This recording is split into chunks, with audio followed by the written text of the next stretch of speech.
Segment tonight, even though many secular Americans deny there's a war on Christmas, there is one. Every day we see attempts to ban Christmas displays and even the word Christmas in some cases.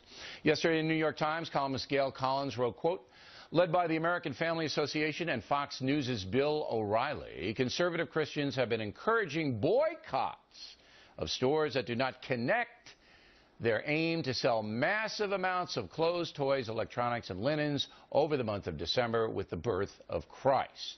Now, that's a snide comment, is it not? It's also false. The only time we get involved with stores is if they forbid their employees to say Merry Christmas, a direct violation of freedom of speech. Ms. Collins has misled her viewers and readers before, and the editors of the New York Times don't seem to mind. We asked the woman to appear this evening, but she is hiding under her desk.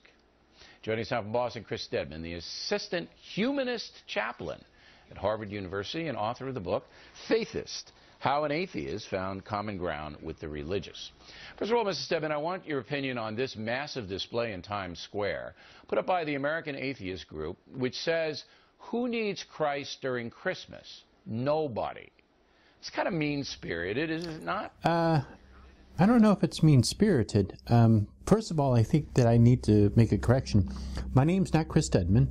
I'm not a chaplain, and I didn't write a book.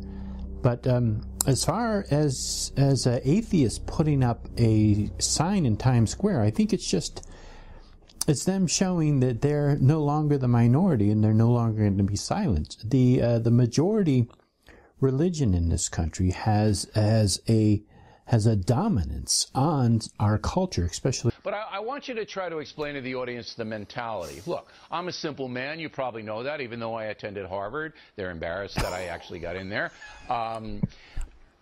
Just leave Christmas alone. Just leave it alone, okay? It has nothing to do with you. You're an atheist. You don't believe in Jesus. You don't believe in any of that. But you do get the day off. Have fun. All right, go ice skating. Leave it alone for the people who revere it. I don't understand why they just don't have that philosophy.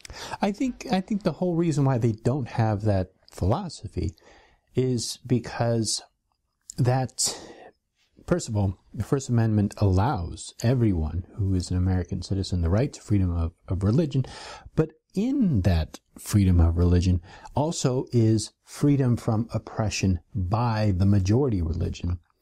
So it's nice to have the day off, yes, but why are some atheists, and there are groups, entire groups, devoted to suing schools that might have the temerity of letting kids sing a Christmas carol? I mean, come on. Why are they that bitter against religion? Is it that what it is? Did they have a bad experience with organized religion? Is it bitterness? Well, you said bitterness twice. I don't think it's I don't think it's bitterness. I think you're not quite understanding what I'm saying. What I'm saying is that for 2 months out of the year, people are inundated with Christmas music, Christmas decorations,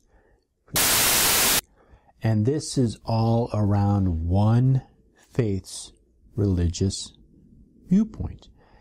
And Hannakah definitely gets some play, Kwanzaa gets some play. But I think we need to be more of an inclusive society, not an exclusive society. I have to amend this. There are two things that have come up. One in the capital of Washington State, in Olympia, there was some atheist group that said, oh, if you have a Christmas tree, I'm going to put a sign up, an obnoxious sign, saying that all believers are morons or something like that. Now, that's not in the spirit of anything. If they wanted to put up a sign saying, just what you said, if you don't believe in Christmas, you're not alone, contact Ziggy, and here's his phone number. That's not what I said. That's fine. I don't bother that. I didn't the second say thing is Macy's brought in Santa Claus, St. Nicholas, okay, but refused to say what holiday St. Nicholas was being brought in for. I just thought that was absurd, and I mocked them, all right?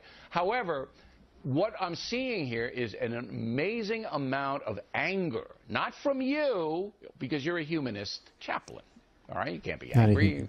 You have to be nice. But from other atheists, they're just so angry, and I don't really know what they're angry about.